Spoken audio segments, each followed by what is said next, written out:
Okay, heading to another episode of On the Wrist from Off the Cuff. Today I have a really cool review for you from the brand Blancpain. They are a Swiss prestige brand with a history dating all the way back to 1735, and more recently joining what would eventually be known as the Swatch Group back in 1992. Now, in terms of the Swatch Group hierarchy, their prestige tier is considered upper luxury above brands even as popular and historied as Omega. Now, in terms of the type of watch, some of you might recognize this as the original dive watch line, being from the 50 Fathoms line.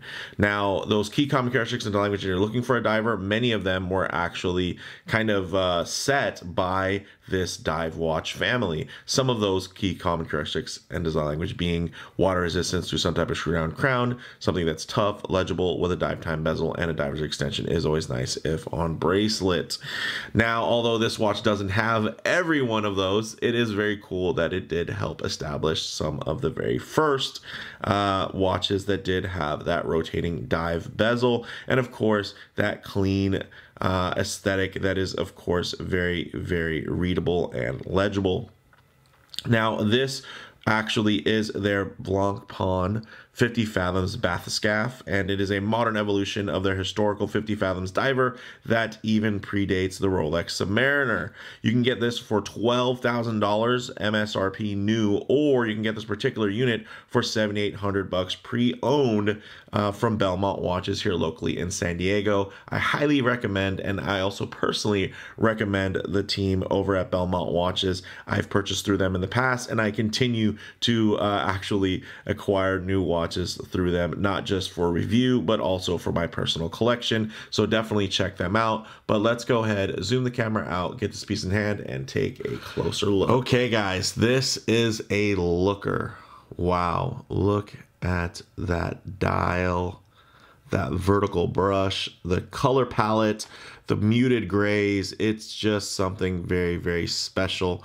I love how kind of subdued it is, but at the same time just has so much pop in other ways in terms of its design aesthetic, and some of course, those just little choices that draw your eye in the more you look at this particular watch. Now, a little bit about the dimensions: 42 millimeter in diameter. It's actually, that's at the case, and you can see there is some overhang on the bezel there, and at the bezel it's 43 millimeters. In terms of the thickness, it is 13.3 millimeters thick, and is 49.6 millimeters lug to lug. Full titanium construction, also getting a double domed sapphire with AR coating as well. 120 click unidirectional rotating bezel. Ooh. With a nicely brushed ceramic insert.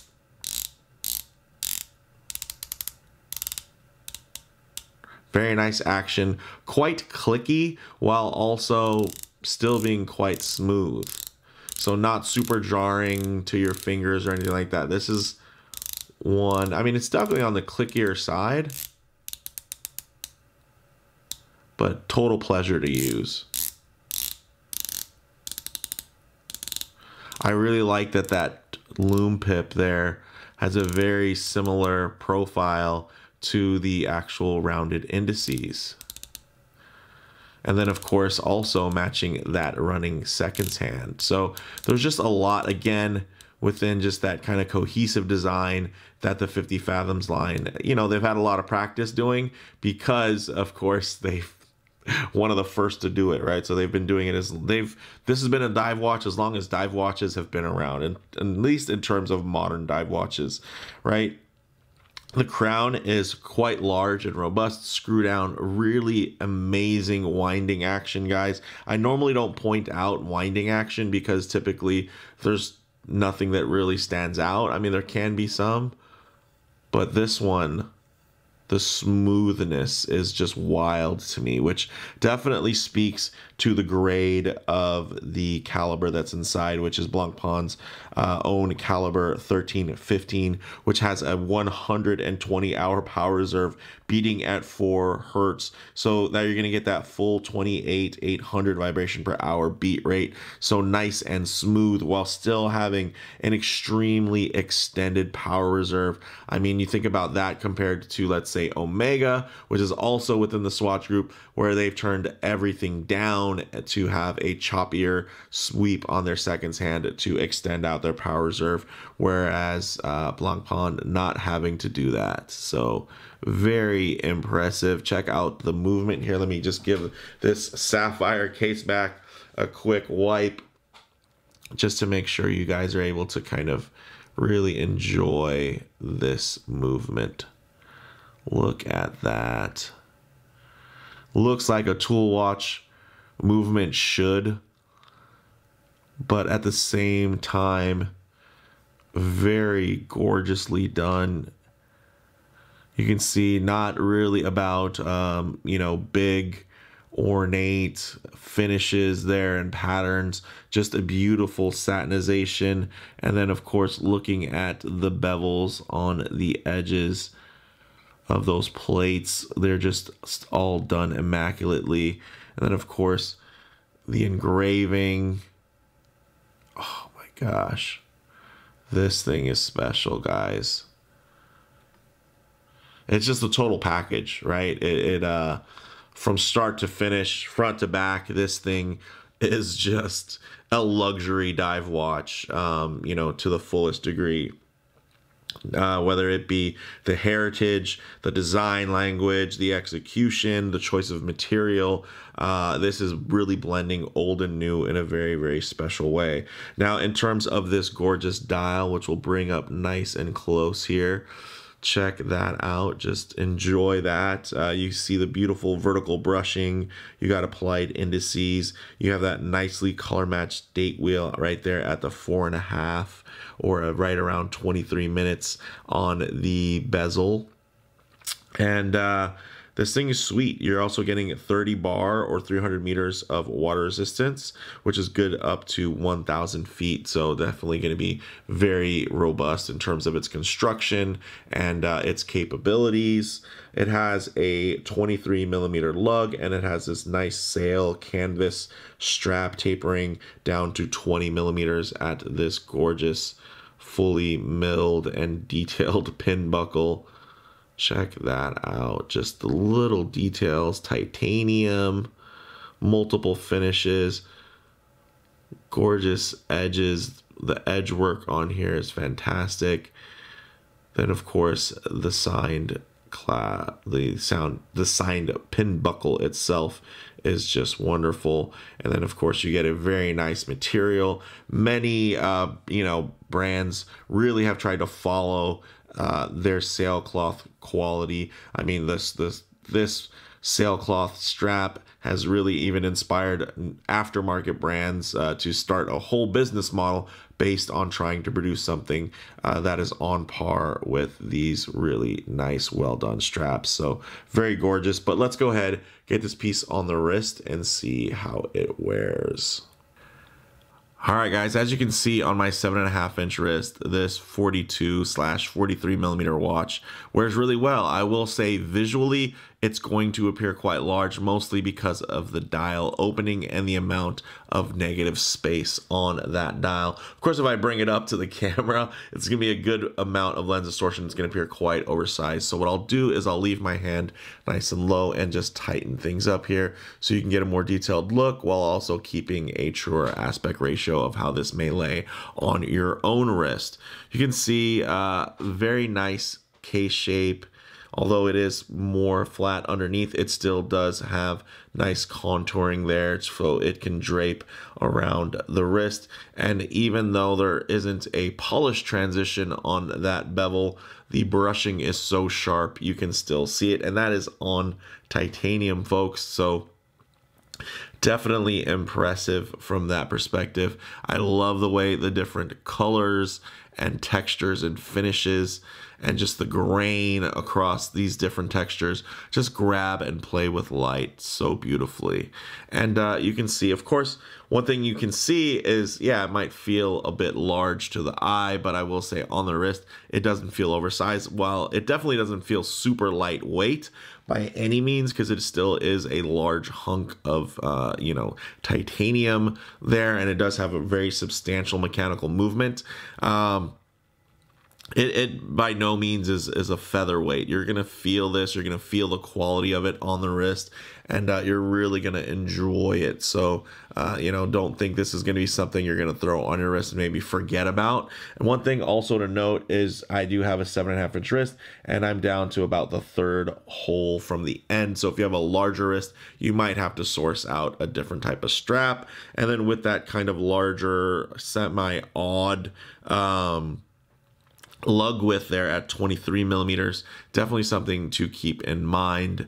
But I'm sure you'll be able to find some stuff. But, as long as you can fit in the OEM strap, you should be good to go. Of course, you have a smaller wrist. There's plenty of notches left to cinch this down for a really comfortable wear. But, man, this is a very pretty watch. And honestly, if it was a little bit louder in terms of maybe some of the contrasting colors, it might appear that much more oversized. But something about that gray, more subdued aesthetic definitely plays really well to making this feel really, I would say, just nicely sized, right? Definitely full-sized, but still not oversized, at least at a glance. So with that said, let's actually get it off the wrist, set up for some loom shots, low light transition, and closing thoughts.